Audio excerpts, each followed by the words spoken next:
Meeting ID saya lupa ya. Baik, saya harap Anda sudah buka di topik 3 kemarin. Topik 3 kita ngomongin tentang mobile device ya. Kalau kemarin kita ngomongin hardware-nya dari komputer, ya komputer, PC desktop, PC laptop dan sebagainya. Karena kemarin kita ngomonginnya sekarang ke gawai, ya.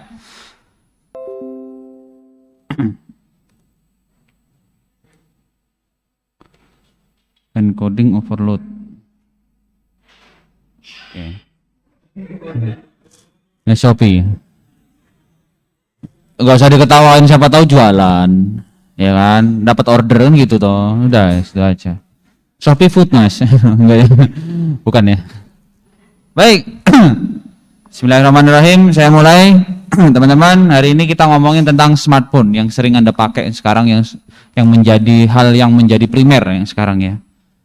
Ya, hal yang segenting itu sekarang. Sampai-sampai jika ada suami istri mau kondangan dan berangkat handphonenya ketinggalan, pasti yang dilakukan adalah putar balik kanan gitu ya. Kalau bapaknya handphonenya ketinggalan, dia harus balik, pokoknya pulang dulu ambil handphonenya. Ibunya ketinggalan handphonenya, balik dulu gitu ya. Tapi kalau istrinya yang ketinggalan, mah pakai taksi aja ya berangkatnya gitu ya. Enggak dijemput nih, gitu ya. Ada yang gitu enggak? Enggak ya. Pura-puranya begitu ya. Jadi ini segala itu joke aja ya, joke aja. Maksudnya itu sekarang menjadi hal yang primer banget gitu loh. Jadi sangat penting sampai kalau kelupaan sampai segitunya. Atau mungkin pernah Anda dengar joke ini juga. Jika ada joke sampean. Guyonan gitu ya. Suara saya kedengar ya dengan lain ya? Kedengar ya, baik. Dengar Pak. Saya mau connect sama ini sebentar ya. Saya mau connect ke akun saya yang lain soalnya, sebentar. Joknya ya receh banget sih sebenarnya. Pernah dengar nggak? Ada anak jatuh, gitu ya? Jatuh sama handphonenya.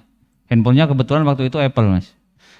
Yang ditanya keadaannya bukan anaknya, tapi handphonenya pecah nggak? Itu sesuatu yang aduh, mau dibilang manusiawi kurang gimana? Sesuatu yang berubah ya kayaknya. Kayak sekarang kalau handphonenya jatuh, aduh handphoneku gitu. Enggak, aduh tanganku, enggak sekarang ya. Kayaknya handphonenya dulu yang dicari. Sampai segitunya sekarang. Enggak lucu ya kalau sekarang ya. Kalau dulu lucu kayaknya. Ya tapi kenyataannya begitu, ya. Saya nggak ngomongin bahwa sekarang produknya Apple ya. Kalau dulu mungkin Apple jadi kalau sekarang kayaknya hampir semuanya angger handphonenya jatuh, yang ditanya, yang dicari terjatuh sama handphonenya, yang dicari handphonenya dulu.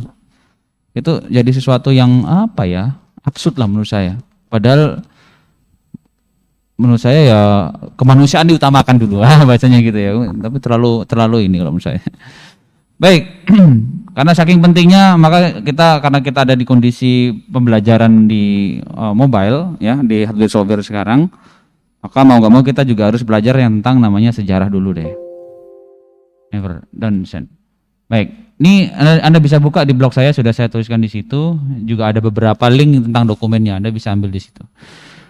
Nah, kalau tentang histori atau sejarah yang kalian bisa lihat hari ini, handphone sekarang tuh semuanya layar.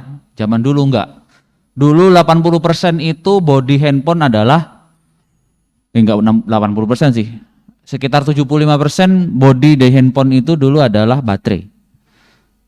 Jadi kalau ada lelucon HP-nya buat bandem tikus, nah yang hebatnya HP zaman dulu ya. Masih denger ya joke itu ya dulu ya. HP-nya gue bandem tikus kayak tikusnya HP-nya rapopo tikusnya mabur ya. Gue Nokia biasanya 3310 ya. Joknya banyak. Nah, zaman juga seperti itu. Kenapa? Karena memang dulu teknologinya nggak sebagus sekarang, di mana teknologi sekarang bisa membuat sel atau power handphone itu, power baterai itu lebih kecil. Sekarang udah kecil-kecil ya. Malah sampai sekarang bisa dipakai di mobil segala gitu kan. Itu karena perkembangan teknologi. Karena dulu belum ada. Dulu taunya ya sumber listrik itu dari generator. Baterai itu ya baterainya gede-gede ya, pakai merkuri waktu itu. Sekarang sudah enggak. Nah, kalau ini sebenarnya adalah meme ya. Gambar di depan ini sebenarnya meme. Menurut saya adalah meme karena yang dia fokuskan adalah perkembangan dari layarnya. Ya, ini bisa dilihat. Karena memang zaman dulu yang saya pernah tahu handphone dulu yang di tahun 90-an ya. 90-an tapi saya tahunya sekitar tahun 2000-an ya. Yang mulai melek teknologi, tahu oh iki handphone loh jenenge itu. Handphone paling tua yang kalian tahu mereknya apa? Ya, Nokia, ya. Oh ya. Sony Ericsson, Motorola. Oke, kalau saya tanya apa namanya? Saya tanya dari ininya, mereknya yang kalian pakai dulu apa? Nokia. Teman-teman berapa? BlackBerry, Pak. BlackBerry, wah BlackBerry. Oh, ini orang kaya nih. BlackBerry. BlackBerry ya. Enggak apa-apa Mas, santai aja ya. Jadi semua enggak ada ininya. Baik. Yang setahu saya itu Ericsson dulu, Ericsson. Handphonenya om saya itu mereknya Ericsson. Warnanya hijau, bisa dibuka, ada flip gitu ya. Flipnya tuh bukan flip ini ya. Bukan flip ini, tapi flipnya cuma tutupnya doang. Tutupnya doang, ya yang ditutup dulu ya. Kalau kalian pernah lihat nonton film-film jadul gitu kan ada yang dibuka doang deh. Jadi mic-nya itu ada di ujung tutupnya. Ya bahasanya gitu. Bukan kayak flip yang Motorola dulu tuh ya, bukan. Layar sama tombolnya kan dia jadi flip ya. Enggak, itu enggak. Tapi kan tutupnya doang. Itu layarnya cuma satu baris. Jadi kalau baca SMS tuh ya harus ke bawah satu baris. Itu paling cuma ada sekitar 16 karakter samping. Ini bacanya gitu doang, bacanya harus ke bawah. Nah, kalau sekarang sudah mulai berkembang. Nokia yang terkenal itu 3310 itu kan sudah mulai lebar tuh ya, poliponik ya. Dulu kan monoponik. Nokia itu kan masih 3310 kan monoponik ya. Suaranya cuma satu, single. Gitu ya. Karena setelah itu poliponik, bedanya gampang sih. Kalau poliponik dia bisa nyetel MP3 ya, itu aja dah. Minimal ada nadanya lebih bervariatif kalau yang daripada yang monoponik. Ya intinya gitu. Kemudian sampai dengan akhirnya ada sistem operasinya. Ya kalau sekarang udah ada Android, ada Apple OS, kemudian apa lagi? Ada yang tahu nggak sistem operasi di mobile? Ini besok dibahas loh. Minggu depan untuk saya bahas nih. Nggak tahu? KitKat. Ada lagi? Marshmallow, Pak. Ya? KitKat. KitKat itu Android Mas. Ada lagi ya? Ada yang tahu nggak? Baik. Sebenarnya banyak ya. Banyak. Nokia dulu zaman dulu kan nggak pakai Android kan? Dulu belum ada Android ya. Namanya apa? Nah, ini nggak tahu beneran ya. Pemakai Nokia siapa nih? Ya, Sembian. Pinter ya Mas. Itu. Boleh Mas, kalau di kelas saya boleh kalau mau searching.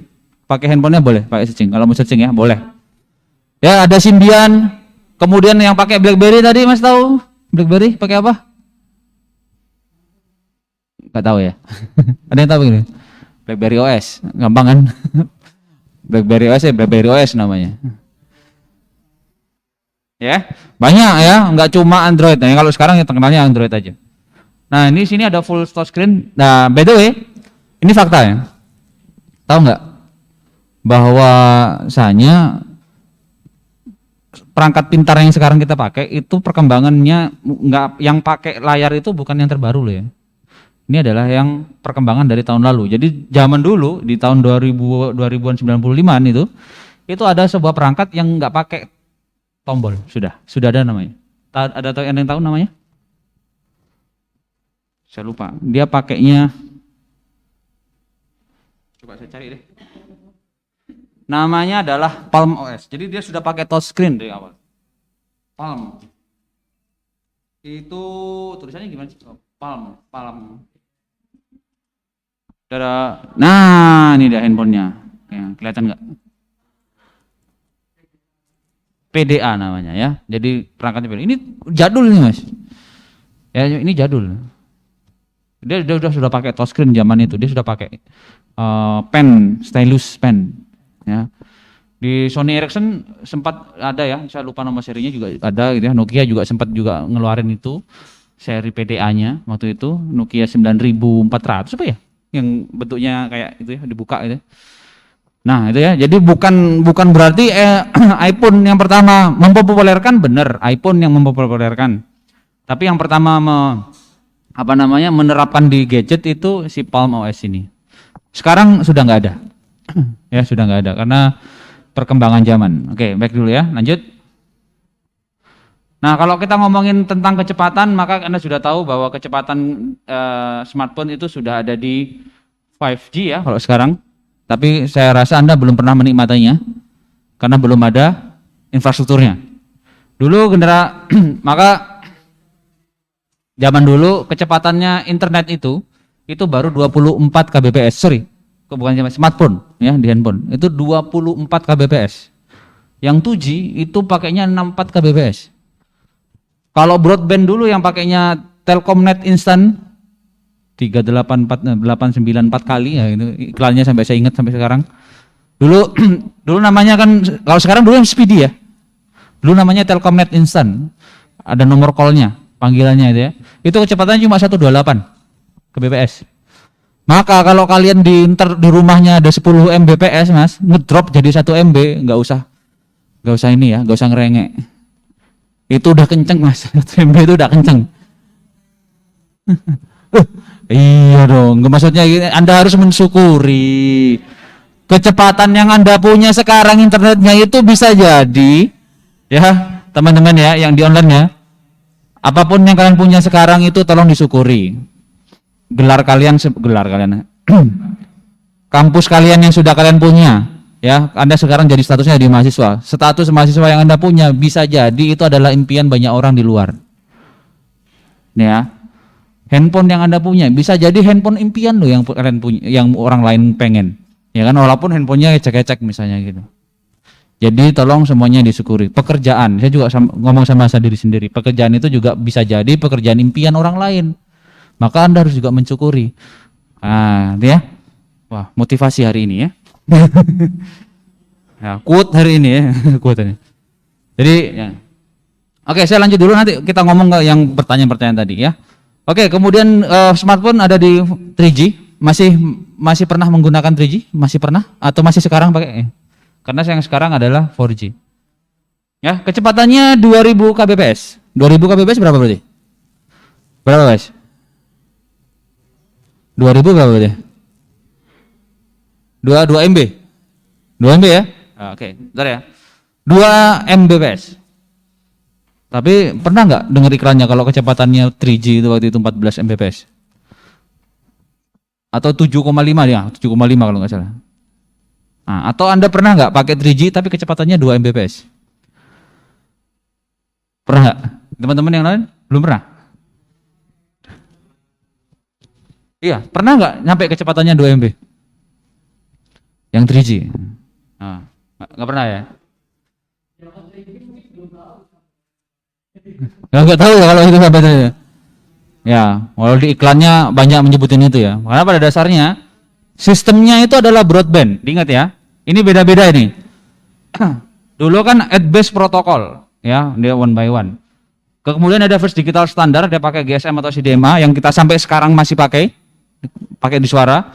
Kemudian 3G atau 3G yang biasa kita sebutin ada namanya mobile broadband. Nah, mobile broadband ini kecepatannya maksimum adalah 2 Mbps. Ini dicapai jika kalian ada di satu tower sendirian, nggak ada yang pakai lagi. Nah, dapat itu 2 MB, jelas. Itu serius itu. Kenapa? Nah, broadband itu satu jalur gede dibagi buat orang. Nih 2 MB. Nah, siapa yang mau pakai? Nah, Anda bayangin aja. Satu Indonesia berapa orang yang pakai satu tower? Ya kan? Satu wilayah gini misalkan ada 2 tower ya, udah dibagi aja berapa wilayah. Nah, kecepatan 3G itu dibagi di situ karena broadband bentuknya. Nah, karena itu tidak efisien menurutnya, muncullah teknologi yang baru yang katanya ini salah satunya adalah penemunya adalah orang Indonesia. Walaupun nanti diklaimnya IP-nya itu intellectual property-nya itu diklaim oleh luar negeri memang, tapi yang riset orang Indonesia, 4G. LTE ini ya, yang long term evolution namanya. Kalau yang di JSM-nya atau yang di DSM-nya, di CDMA-nya namanya FDU. Yang smartphone punya yang sekarang itu namanya FDU. Itu juga 4G juga. Ya.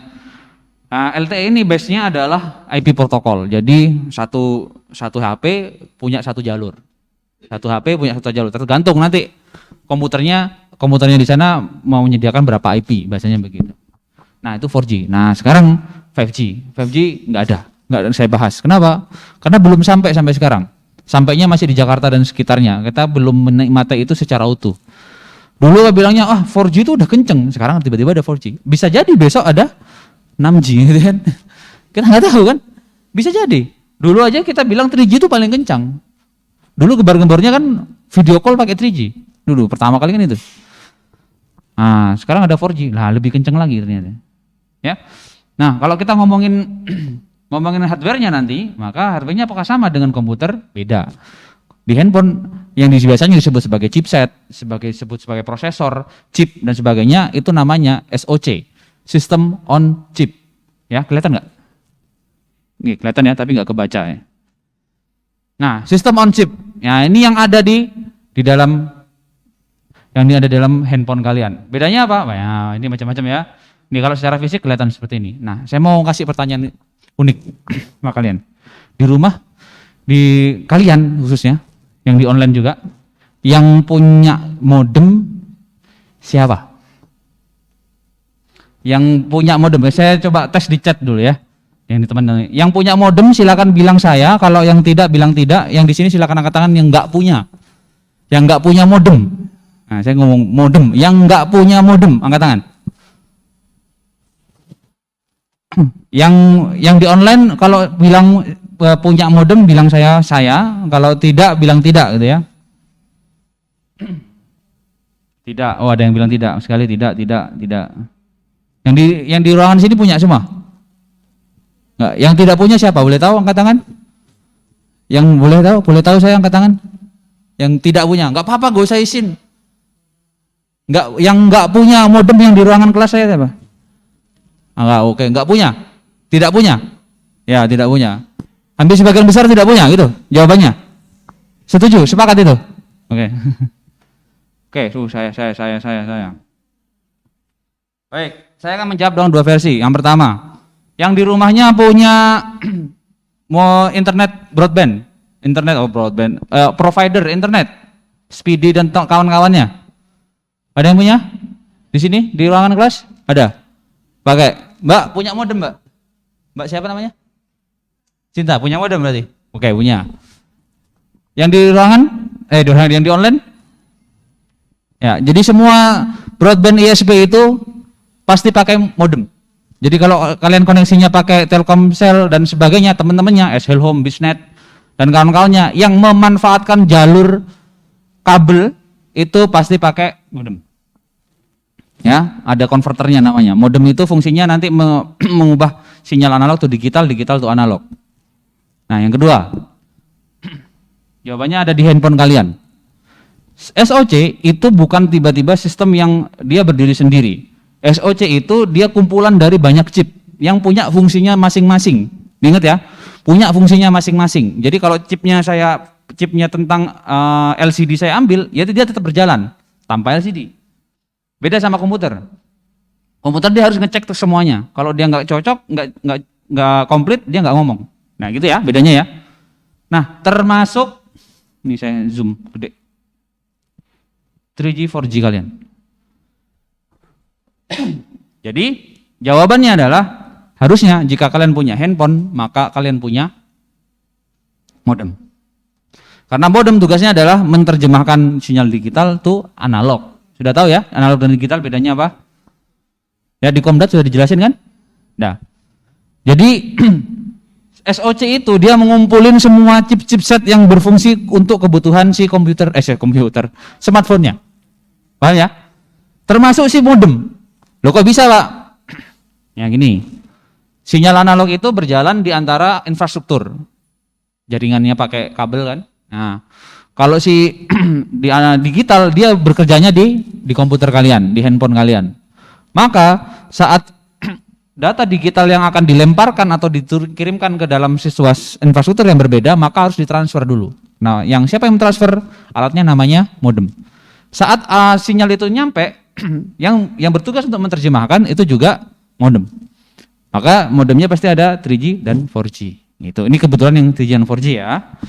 Baik, berarti jawabannya harusnya diralat tuh. Siapa yang nggak punya modem di rumah? Kalau Anda punya handphone berarti punya modem. Bukan berarti modem yang cuma satu paket itu ya dulu. Kalau dulu kan ada ya modem satu paket itu ya. Udah nggak nyaman lagi ya. Tapi saya masih ada tuh. Baik, perbandingannya tadi sudah saya sebutin.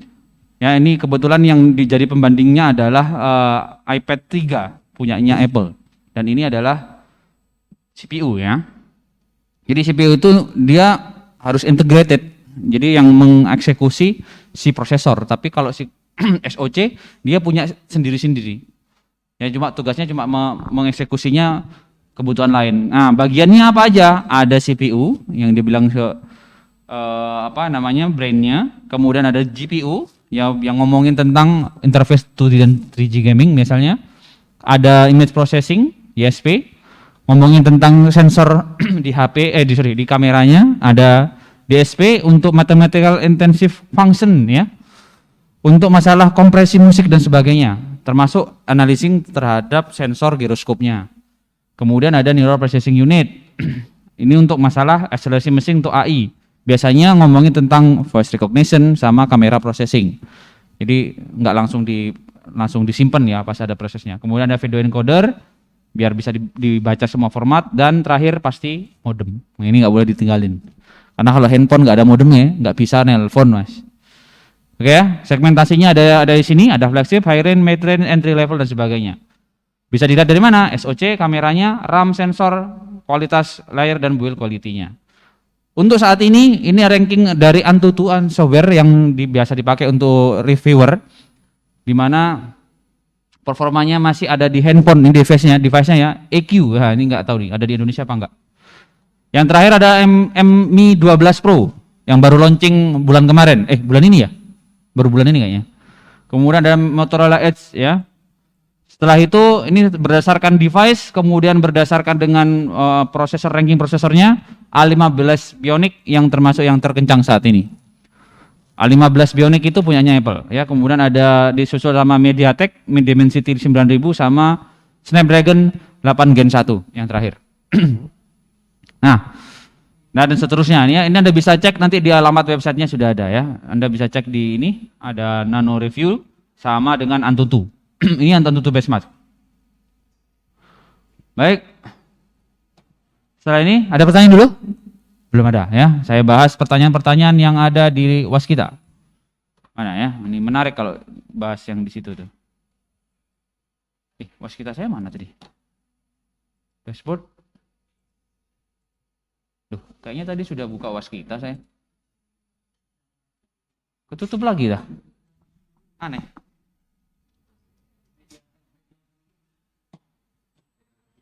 IF09 ya. Kayaknya tadi sudah saya buka kayaknya. Oh, tadi buka ininya ya website. Ya, 9. Ada 14 orang yang mau tanya. Yang bertanya ya.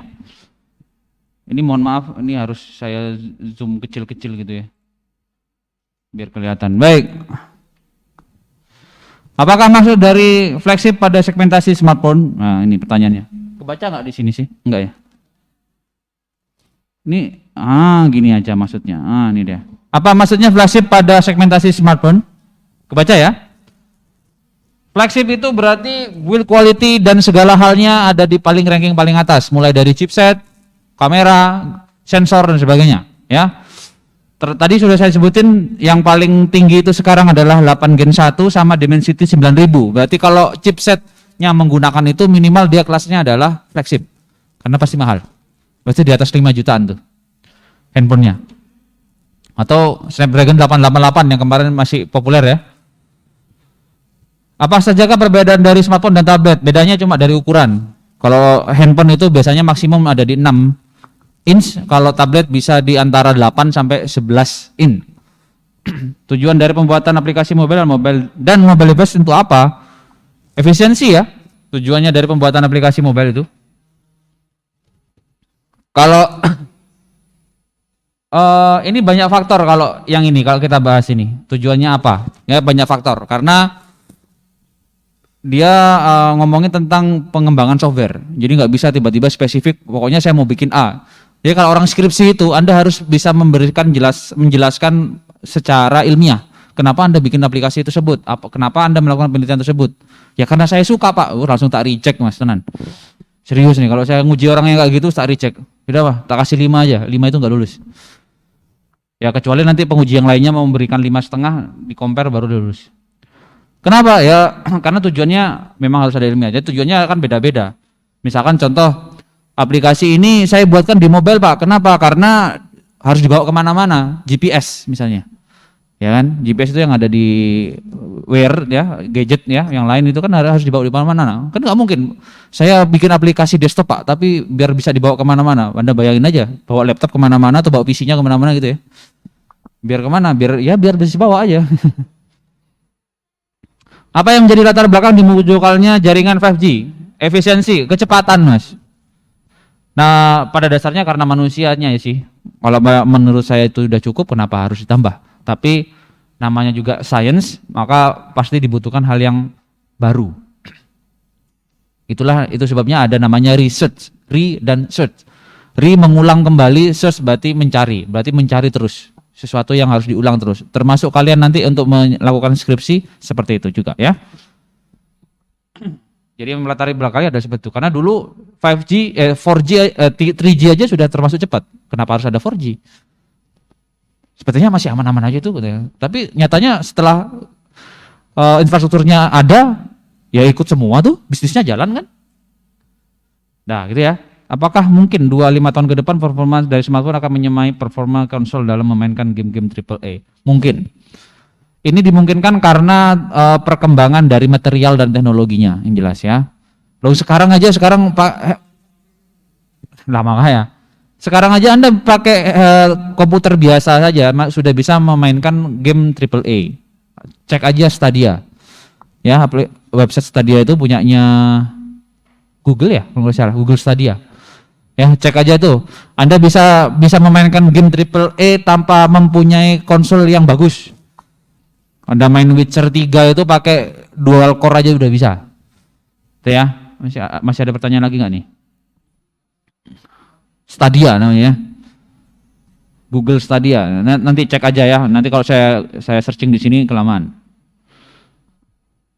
Pak harus pakai 1050 atau 3080. Baik, apakah benar jika sebuah handphone dicas semalaman akan mengurangi usia baterai? Nah, ini pertanyaan bagus nih. Jawabannya ya. Jika dia melakukan charging terus-menerus. Tapi setahu saya handphone itu sekarang udah pinter. Jika dia sudah full maka chargingnya akan berhenti. Sebenarnya apa yang membuat baterai itu berkurang usianya adalah panasnya, pemakaian. Pemakaiannya bikin panas, berarti ngurangin. Kemudian Anda sering mengedrop baterainya, misalkan lupa ngecas sampai 10% atau sampai 0% sampai habis gitu ya. Nah, proses untuk mengecas dari 0 sampai penuh lagi itu kan butuh daya yang besar. Daya itu yang masuk akan membuat panas. Nah, itu yang membuat usianya lebih pendek.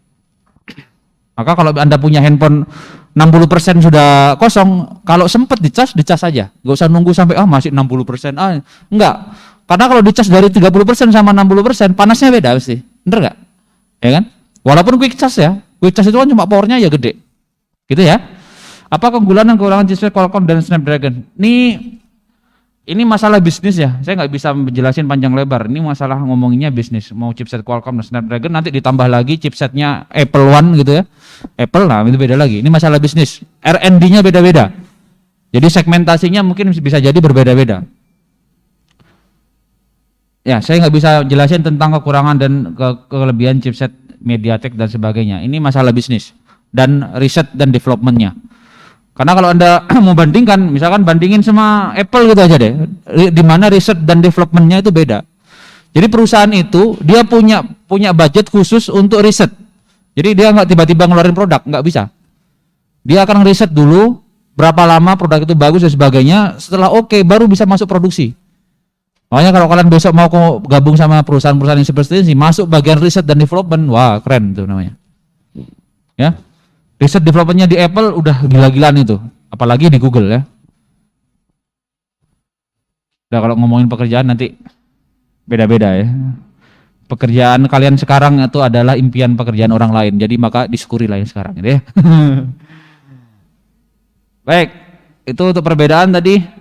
Apa perbedaan dari CPU di HP dengan yang ada di PC dan laptop? Saya sudah jelasin, yang satunya integrate, dia harus connecting sama satu prosesor. Kalau yang di PC, yang di handphone tidak, ya dia punya chipsetnya masing-masing, tugasnya masing-masing. Dan kadang nggak ngaruh. Jadi kadang itu sebabnya ada beberapa yang bisa menservis itu tinggal, oh ini tinggal ganti powernya doang, ganti aja powernya. Oh ini ganti ininya, modemnya rusak, ganti modemnya, itu bisa. Kalau PC dia OS-nya nanti bekerja beda-beda. Dan benar SoC ya tadi ya, ARM. Dia tipenya ARM. ARM itu dia berfungsi bedanya di alur eksekusi. Bedanya di alur eksekusi. Mana nih? Oh sudah nih. Masuk tadi, kenapa brand ternama seperti ini bisa tidak ada di era sekarang ini? Mas siapa nih yang tanya? Mbak nih, Mbak Hamidah ada di sini. Baik, kenapa brand ternama seperti Nokia? Oke. Ini pernah ada yang bahas. Dokter siapa tuh kemarin tuh? Indrawan pernah bahas ini. Kenapa kok brand-brand terkenal kayak Nokia, Kodak yang dulu jaya di zamannya sekarang nggak ada. Mereka nggak punya inovator di dalamnya, disruptifnya nggak ada. Orang-orang mudanya nggak ada. Fujifilm, ya, tahu ya Fujifilm? Ya. Dulu kan terkenal banget tuh. Jadi katanya itu riset dan developmentnya nggak digawangin oleh anak-anak muda yang punya emosional yang bagus untuk masalah disruption atau keluar dari pakemnya. Termasuk Nokia. Nokia itu nggak mau loh dulu pakai Android. Dia nggak mau loh pakai Android. Dia pakainya dulu mobile phone kan, Windows Phone waktu itu. Windows Phone waktu itu. Dia masih kekeh dengan Symbian-nya. Dia masih, tapi akhirnya kegerus kan. Yang lain sudah mulai pakai banyak, nah hilang deh sekarang. Kodak juga sama. Kodak itu masih kekeh dengan kamera analognya. Kodak. Mereknya Kodak ya. Kalau dulu kan orang zaman dulu kamu bawa Kodak gitu ya, buat foto. Kamera itu namanya Kodak dulu dipanggilnya. Sama kayak dulu orang panggil motor itu Honda. Kamu bawa Honda gitu ya. Padahal sepeda motor yang bawa maksudnya. Paham ya maksudnya ya? Nah, itu yang terjadi ya. Jadi itu kenapa brand-brand ternama seperti Nokia sekarang, walaupun sekarang Nokia sudah mulai menggunakan Android dan itu terlambat menurut saya. Padahal bagus-bagus loh ya. Nokia dulu pernah ngeluncurin sebuah tipe Nokia dengan Symbian OS-nya 50 megapiksel. Nokia PureView, coba aja cari. Nokia PureView, kayaknya masih sekarang sudah ada. Itu terkenal dulu. Kalau yang kameramen atau orang yang suka fotografi pasti beli kayak gitu. Mahal harganya. Apakah benar semakin besar watt charger akan memperpendek umur baterai? Tidak, jika OS-nya support. Jika OS-nya support. Handphone saya nggak pernah, saya sering pakai yang kalau quick charge itu, yang baterainya gede ya, chargernya yang gede voltnya ya, 33 watt ya. Itu bisa. Itu bisa, jadi jawabannya bisa, namun harus dijaga karena softwarenya tidak mengakomodir itu, maka harus dijaga, jangan sampai berlebihan atau terlalu lama. Itu boleh. Apakah benar CPU AMD masih cepat panas untuk sekarang? Tidak. Jawabannya tidak, karena heatsinknya sudah mulai berubah ya. Kalau zaman dulu dia heatsinknya AMD itu kecil, kalau sekarang udah satu plate sama. Bagaimana cara gitu pada smartphone? Nah, ini cukup rumit ceritanya. Giroskop itu kan gerak ya. Kalau dia miring ke kiri dia tahu kalau ke kiri ya. Itu di dalamnya memang benar-benar ada mekaniknya. Jadi memang benar, tapi secara mikro, kecil. Jadi dia tahu dia miringnya seberapa dan seberapa seperti itu. Cari aja nanti ya di internet ya. Nah, giroskop seperti itu. Jadi memang benar-benar ada mekaniknya. Coba ada yang tanya lagi nggak? Oh, sudah nggak ada lagi yang tanya. Sedikit sekali yang tanya nih. Pengen cepat pulang kayaknya. Ada yang kelewatan nggak yang saya tanya? Oh ini dia, ada nih, belum. Jika saya menggunakan kepala cas smartphone 67 watt, untuk mengisi daya handphone support fast charging 18, apakah akan berpengaruh pengisi daya? Kalau pengisian dayanya sih is oke ya sebenarnya, tapi kayaknya enggak support, tergantung ininya ya, sistem operasinya. Boleh, ini bisa. Pengisian dayanya cepat, hanya saja dia panas. Nah, panas yang dihasilkan nanti menyebabkan daya yang tersimpan itu lebih cepat keluar. Ini yang saya alamin. Saya pernah pakai kok. Ini saya pakai. Yang ini Nokia Redmi 3X. Saya pakai kan charger 33 watt waktu itu. Kalau dicas ya bener sih cepat, hanya saja panasnya berlebihan. Jadi nggak boleh ditinggal tidur gitu, jangan. Kalau dia mau ditinggal tidur yang sesuai dengan chargingnya, maka dia tahu kapan dia harus berhenti, kapan dia enggak. Gitu ya, paham ya? Boleh ya, jawabannya bisa. Baik, ada lagi ya pertanyaan sini nggak? Yang di online juga ada lagi nggak? Ada yang kelewatan nggak ya? Ini sudah.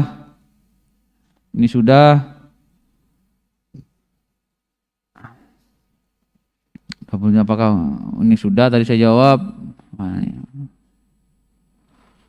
Pakai membuat sebuah device. Oke, ini sudah. Oh ini loh. Mengapa teknologi 4G disebut dengan IP based protocol? Tadi saya sebutin bahwa satu handphone satu jalur.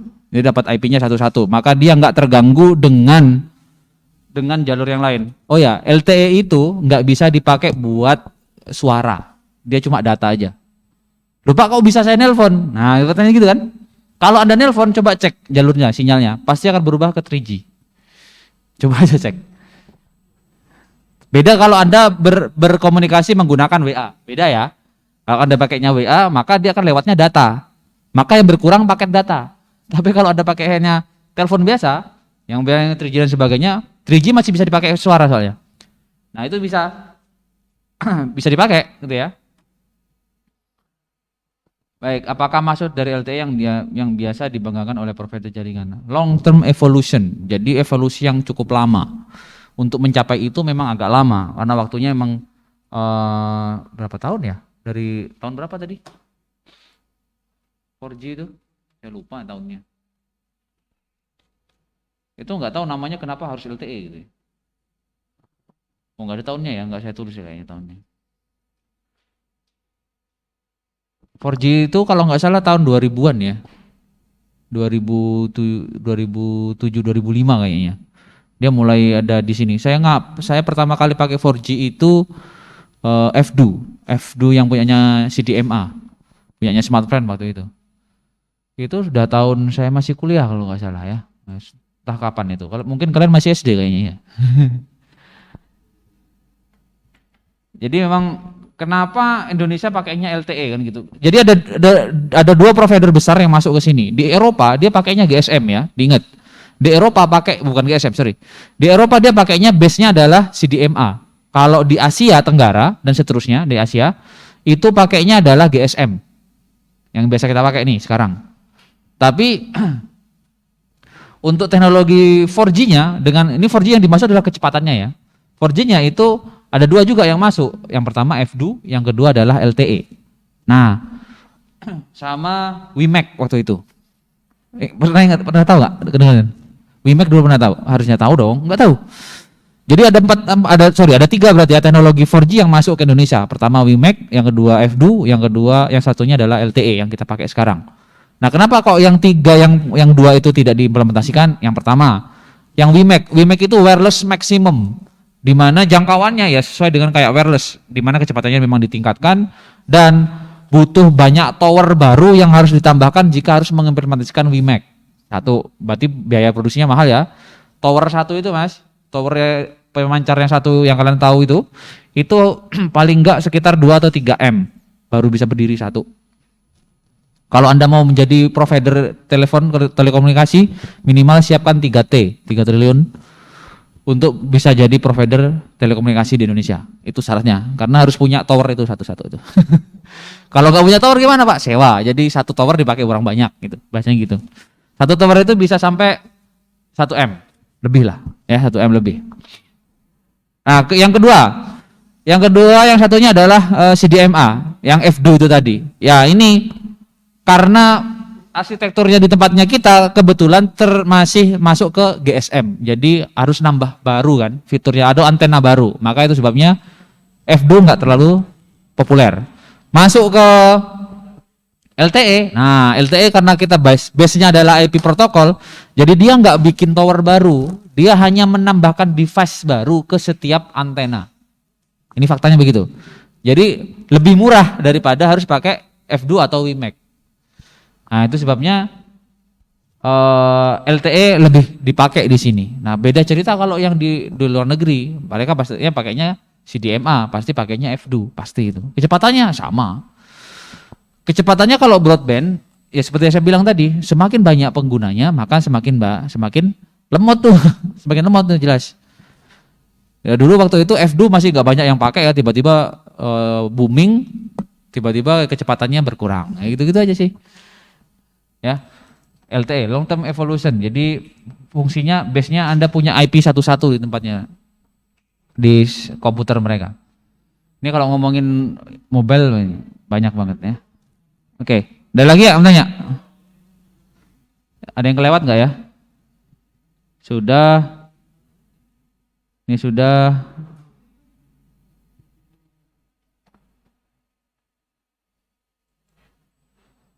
Mobile device, ya. Apakah dikatakan sebuah mobile device? Apakah kalau termasuk mobile device? Ini nih. Mobile yang dimaksud di sini mengarah kepada fungsinya ya, mobile atau portable gitu ya, bisa dibawa kemana-mana. Apakah kalkulator juga? Iya. Menurut saya iya, karena bisa dibawa kemana-mana. Mobile dibawa kemana-mana. Device itu perangkat. Gitu aja sih, ya. Berarti analogi pintar itu juga mobile device? Iya, jawabannya sama. Jadi sesuatu perangkat yang bisa dibawa kemana-mana. Laptop, ya mobile device. Jawabannya gitu ya. Itu sama ya. Oke, ada lagi nggak tanya? Sambil senderan aja nih enak. 2/5 udah nih ya. Ada yang kelewat? Ada yang tanya lagi teman-teman? Di chat boleh? Boleh tanya harga Pak gitu. Biasanya sih kayak gitu. Ini agak ada pertanyaan lain nggak nih? Oh ada. Apa itu UVS generasi berapa, UVS tercepat saat ini? Ada yang tahu UVS apa? Tolong dikasih tahu UVS apa? UVS. Apa?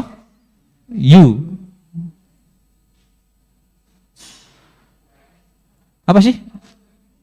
UFS, ada yang tahu? Ultra Fast Storage. Bukan FPS ya? Bukan yang FPS. Berarti Ultra Fast Storage. Ya. Bener ya? Yang tanya ini siapa nih tadi? Ultra Fast Storage. Saya nggak ngikutin nih kalau yang fast storage seperti ini ya. Yang setahu saya storage apa? Oh, Universal Flash Storage. Media penyimpanan ya berarti ya? Bukan BIOS. Nah, bukan BIOS ya. BIOS itu sistem kayak seperti sistem operasi ya. Tapi penyimpanannya mungkin ya. Ultra Fast Storage sih, ultra sampean. Universal ya. Ini yang dipakai sebagai penyimpanan di handphone. Base-nya sama seperti SSD. Karena dia pakai flash. Datanya sama. Base-nya sama ya. Jadi kalau ada kalimat flash berarti base-nya sama kayak SSD. Cara penyimpanannya sama.